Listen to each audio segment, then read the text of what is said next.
Mr. B, I know I am a smartwatch and watches measure time. But what is time? Difficult question. I like to think that time is the universe's way of keeping everything from happening at once. You have specific expressions about time, such as seconds, minutes, hours, which I understand.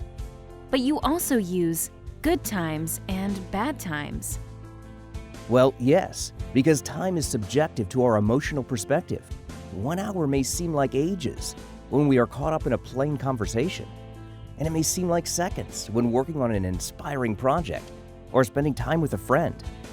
Emotions are not part of my programming, Mr. B. I seem to forget that sometimes. For those of us who are made of flesh and blood, our behavior is modified to maximize time's greatest potential. Every species is wired in an effort to live longer. The current life expectation of Homo sapiens is 79 years, and the oldest living human being has reached 118 years of age. True, but we can challenge time and live longer through our creations, stories, art, science, by building strong and durable legacies with the help of our beautifully wired brain.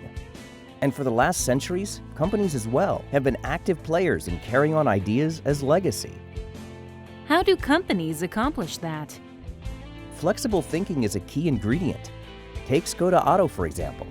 Founded 125 years ago, the company is growing continuously in market share through attractive design, customer orientation, and simply clever innovations.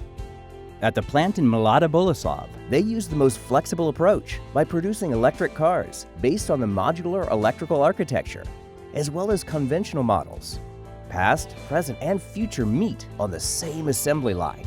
Furthermore, the company implemented deproduction at the Kavassini plant, a smart digital notification system for the manufacturing processes.